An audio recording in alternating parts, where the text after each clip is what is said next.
You want to improve in every area, but looking at Montreal, we were definitely lacking in the straight. I would say a little bit of a surprise result. We're battling with the Ferrari, not too far off the Mercedes. The radio came through at 2:47 p.m. on a Sunday afternoon in Monte Carlo. Nice. Completely guys. What the man? Lambiase's response was almost gentle. Just bring it home, please, Max. 1 lap on battery power. Engine making sounds he'd later describe as really awful. Max Verstappen, 4-time world champion, starting second on the grid at Monaco, steering a dead Formula One car back to the pit lane while the race he'd spent a week preparing for started without him. And then he stood in the media pen and said something nobody expected. If I would be leading the championship, then of course it's a very, very painful one. Like this. Less painful. Less painful. Not the language of a man consumed by rage. Not the controlled fury that has defined every difficult moment of his career until now. Something quieter. Something that stopped several journalists in that pen cold and sent a sentence ricocheting through the paddock for days afterwards. By the way, if this is your first time here, stick around. Every week, we dive into the hidden battles, political moves, and untold stories shaping Formula One long before race day. Subscribe if that's your thing. Now, here's what happened. This video is about what that sentence actually means. Because Max Verstappen does not talk like this. Not after retirements. Not after front row starts that end before the first corner. Not after losing a race he'd spent Saturday evening believing he could win. People who've covered him for years have a very specific register for post-retirement Verstappen. Short sentences, contained fury, the kind of answers that tell you exactly how much it cost without ever quite saying it. Monaco didn't produce it. Monaco produced perspective. And perspective, from this driver in this season, is the most unsettling thing he could possibly have shown. To understand why, you have to understand what Monaco was supposed to be.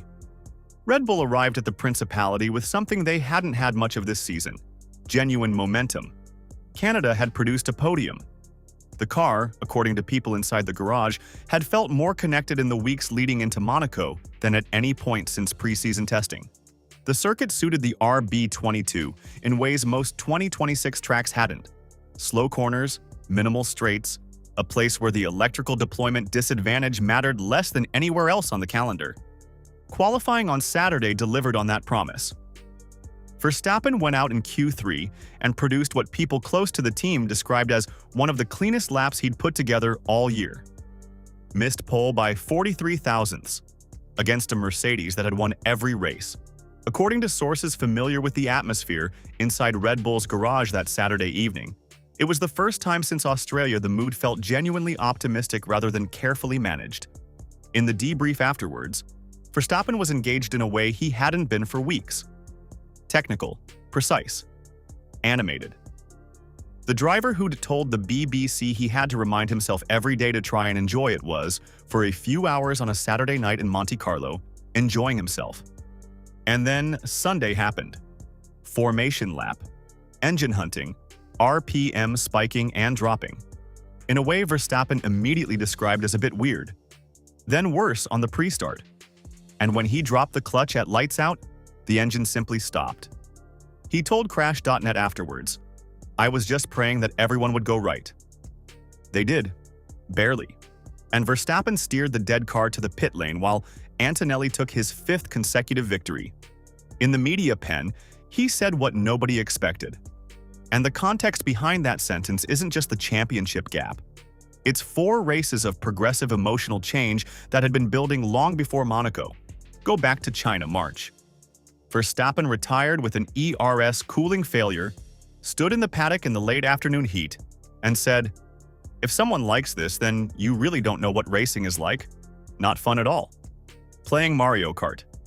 This is not racing." He said he'd feel the same if he were winning. The problem wasn't results. It was what driving had become. Then, Japan. 8th place. A BBC interview people who follow Verstappen closely are still quoting, "I want to be here to have fun and enjoy myself." At the moment, that's not really the case. I keep telling myself every day to try and enjoy it. It's just very hard. Just very hard. From a driver who described pushing blind through forests at 250 kilometers an hour at the Nürburgring as freedom. By Monaco qualifying, something had shifted. The debrief showed it, the lap showed it. And then Sunday took it away again. The car that had briefly felt right went silent in the pit lane. And Verstappen stood in the media pen and said it was less painful than it would have been. That sentence is not resignation, but it isn't defiance either. According to sources familiar with how Verstappen has been operating within the team in recent weeks, the conversations behind closed doors have changed. He's asking different kinds of questions. Not about this race or that result. About larger things. About what he wants Formula One to be. About whether what it currently is matches what he needs it to be. Which brings everything to the contract. Verstappen's Red Bull deal runs formally until 2028. But according to multiple credible sources, including Sky Sports F1 and The Race, it contains a performance clause, a provision allowing him to activate an exit if he's outside the top 2 at the summer break. He is currently 7th. The summer break is weeks away. Helmut Marko told De Telegraaf in December 2024 that the clause had been changed or removed. Multiple reports from April 2026 suggest a version remains in place. When teams begin publicly clarifying whether a driver's exit route exists, it usually means the exit route exists and someone is thinking about it. Mercedes, for their part, has done everything a team in their position would do. Toto Wolff in Suzuka. I could not be happier with either of my drivers. So there is absolutely no reason to consider a lineup change, the correct public statement, and it tells you precisely nothing about what conversations are happening in private. According to people familiar with the situation on both sides, nothing has been discussed. What those same people acknowledge is that the situation in which something might be discussed is getting closer with every Sunday afternoon. There are 2 ways to read what Max Verstappen said in Monaco. The first is the generous one. That less painful is the language of a driver who has stopped wasting energy on results he can't control, who has made peace with the season and is preserving himself for the fight that comes when the car is fixed. 17 races remain. He's come back from 102 points before. If the RB22 comes together, the man who produced that Saturday qualifying lap in Monaco is still in there. That reading is possible. It's even supported by the evidence. The second reading is harder to say out loud. That less painful isn't perspective, it's distance. That some part of him has already started to separate from this season. Not from the team, not from the work, but from the outcome. A driver who is emotionally separated from an outcome is a driver who is, on some level, already thinking about what comes after it.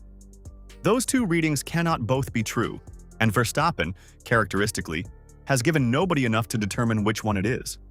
He turned up in Barcelona with a fresh engine and went to work. He gave nothing away, because the driver who spent the early part of this season broadcasting every frustration at full volume has gone very quiet at precisely the moment the questions got biggest. Drop that in the comments. Do you think Verstappen has genuinely made peace with 2026? Or has something already shifted that doesn't shift back? Because right now, that question matters more than the championship standings. And I'm not sure anyone outside that paddock actually knows the answer.